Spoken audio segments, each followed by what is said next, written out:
नमस्कार दोस्तों, मेरी अधूरी मोहब्बत भाग 2 में आप लोगों का स्वागत है। मेरी पिछली कहानी पढ़ने के लिए पार्ट 1 देखें, जिसका लिंक डिस्क्रिप्शन में है। चलिए कहानी शुरू करते हैं। अगले दिन सुबह जगकर नियति तैयार होकर बस स्टैंड पहुंचती है। आज उसके चेहरे पर एक अलग ही सुकून है। उसकी नज़र आज किसी को तलाश नहीं रही, क्योंकि अब उसे भी पता है कि अब विनय को स्कूल नहीं जाना और वो उसे यहाँ नहीं मिलेगा। स्कूल में नियति सिम्मी से मिलती है और उससे विनय के बारे में बात करती है। सिम्मी नियति को बताती है कि अब भाई आगे की पढ़ाई के लिए दूसरे शहर जा रहे हैं। सिम्मी की बात सुनकर नियति फिर उदास हो जाती है। उसे लगता है कि वो विनय को खो देगी। घर आने के बाद आज नियति उदास मन से फेसबुक ओपन करती है तो उसमें विनय का मैसेज पढ़ती है। हाय नियति, पहचाना? मैं विनय, सिम्मी का भाई और तुम्हारा बस स्टैंड वाला दोस्त। स्माइली स्टिकर के साथ नियति उससे बात करती है और उसके बारे में जानने की कोशिश करती है। विनय से बात करके नियति को ऐसा लगता है कि कहीं ना कहीं विनय भी उसे पसंद करता है। विनय से बात करते करते नियति को 1 महीने बीत जाता है, लेकिन नियति उससे अभी भी फ़ोन पर बात नहीं करती। एक दिन बात करते करते विनय नियति को बताता है कि उसका दिल्ली के कॉलेज में एडमिशन हो गया है और अगले हफ्ते उसे दिल्ली जाना है। नियति को ये बात पहले से पता थी, लेकिन उसे लगता था शायद सिम्मी ऐसे ही बोल रही हो। लेकिन अब नियति उदास हो जाती है और विनय से उसका नंबर मांगती है। विनय भी बिना कुछ बोले उसे अपना नंबर दे देता है।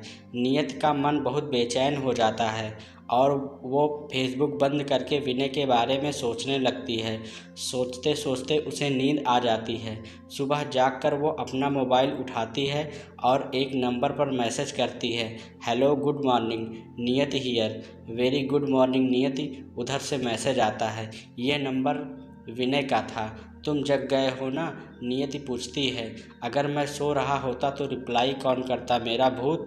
स्माइली स्टिकर के साथ विनय रिप्लाई देता है। हा हा हा, वेरी फनी। नियति वापस मैसेज करती है। वैसे क्या कर रही हो तुम? विनय पूछता है। तुमसे बात, नियति जवाब देती है और मन ही मन सोचती है, अब तो ये जग गया है, क्या मैं इसे कॉल करूं? दिमाग कहता है मत कर, वो क्या सोचेगा? दिल कहता है एक बार उसकी आवाज़ सुन लूं तो मेरा दिन बन जाए। आखिरकार दिल और दिमाग की जंग में दिल जीत जाता है और नियति विनय को कॉल लगा देती है। Hello, good morning. Vinay phone उठाकर तुरंत बोलता है। नियति भी गुड मॉर्निंग बोलकर शांत हो जाती है। विनय पूछता है, मुझे लगा था कि कल तुमने नंबर लिया था तो कल ही कॉल पर बात करोगी, लेकिन तुमने अब कॉल की। नियति कहती है, हाँ, लेकिन मुझे कल नींद आ गई थी, इसलिए मैं सो गई थी। चलो कोई नहीं, और बताओ कैसी हो? विनय पूछता है। अच्छी हूँ मैं, और तुम कैसे हो? नियति कहती है और मन में सोचती है, अभी तो अच्छी हूँ, लेकिन तुम्हारे जाने के बाद कैसी रहूँगी पता नहीं।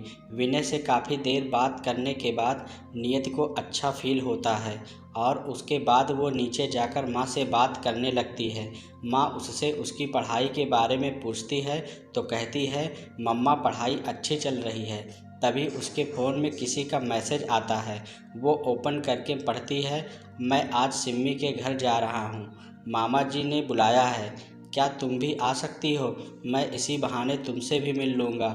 अगर तुम आना चाहती हो तो मैं सिम्मी को बोल दूँगा, वो तुम्हारी मम्मा से बात कर लेगी। क्या उसे भी मुझसे मिलने में इंटरेस्ट है? आज पहली बार उसने मुझसे कुछ कहा। नियति मन में सोचती है और यस का मैसेज लिखकर सेंड कर देती है। ओके, मैं सिम्मी को बोलता हूँ, विनय ने जवाब दिया। थोड़ी देर बाद नियति की मम्मी के पास सिम्मी की कॉल आती है और वो उनसे बोलती है, आंटी क्या आप सिम्मी को घर भेज देंगी? मुझे प्रोजेक्ट में थोड़ी हेल्प चाहिए, मैं उसे लेने आ जाऊँ? ठीक है बेटा, मैं भेज देती हूँ, नियति की मम्मा कहते हुए फ़ोन नियति को देती है और नियति से कहती है, तुम तैयार होकर सिम्मी के घर चली जाओ और शाम को थोड़ा जल्दी आ जाना। ओके मम्मा, नियति जवाब देती है। नियति अपने मम्मा पापा की इकलौती बेटी थी, इसलिए उसका मम्मा पापा उसका बहुत ध्यान रखते थे, उसे कहीं अकेले नहीं भेजना चाहते थे। सिम्मी नियति की बचपन की सहेली थी, इसलिए उसके घर जाने को कभी मना नहीं करते थे। सिम्मी के पापा बहुत बड़े बिजनेसमैन थे, लेकिन सिम्मी को देखकर कभी ऐसा नहीं लगता था, क्योंकि उसे बिल्कुल सिंपल रहना पसंद था।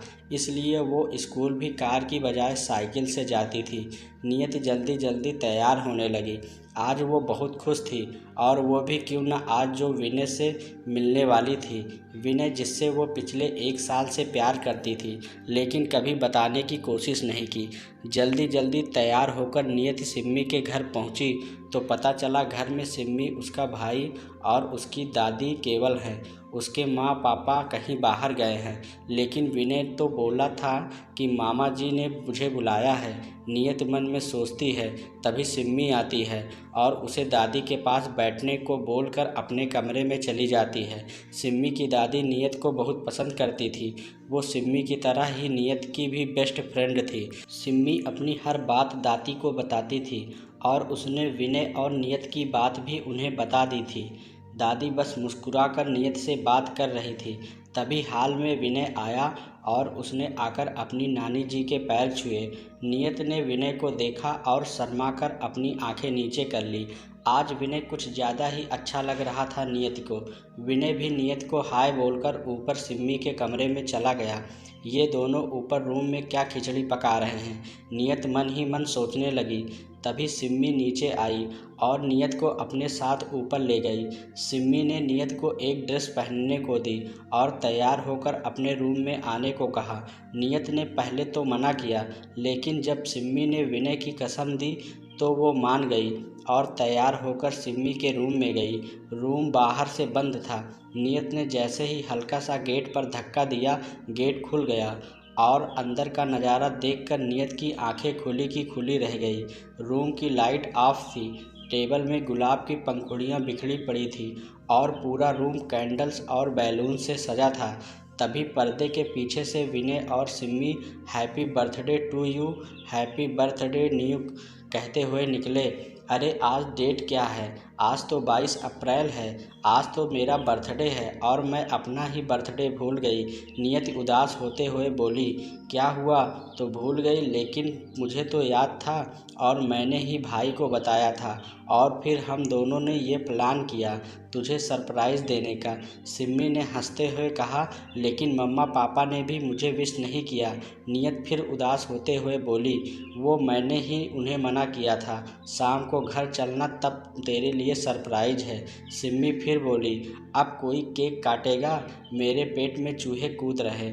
विनय हंसते हुए बोला। फिर नियत ने केक काटा और फिर उसने सिम्मी को खिलाया। विनय बोला, सारी मेहनत मेरी और केक सिम्मी को। नियत ने हंसते हुए विनय को भी केक खिलाया।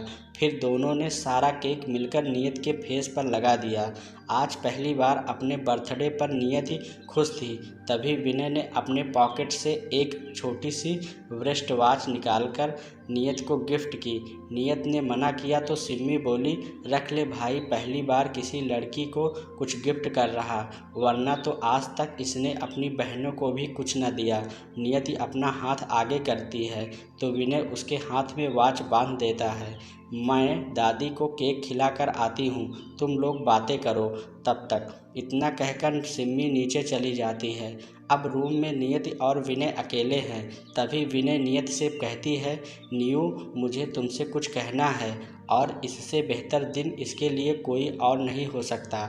वो अपने पास से एक रोज़ निकाल कर नियत को देता है और कहता है, आई लव यू न्यू, क्या तुम मेरी सारी ज़िंदगी मेरे साथ रहोगी? Will you be my for ever? नियत से सुनकर बिल्कुल खामोश हो जाती है और मन ही मन सोचती है, यही तो मैं भी कहना चाहती थी और इसने कितनी आसानी से कह दिया। इससे बेहतर गिफ्ट तो मेरे लिए कुछ हो ही नहीं सकता। और मुस्कुराते हुए कहती है, विनय, जानते हो मैंने जब तुम्हें पहली बार देखा था तभी मुझे तुमसे प्यार हो गया था, लेकिन कभी कह नहीं पाई, मगर आज तुमने इतनी आसानी से कह दिया।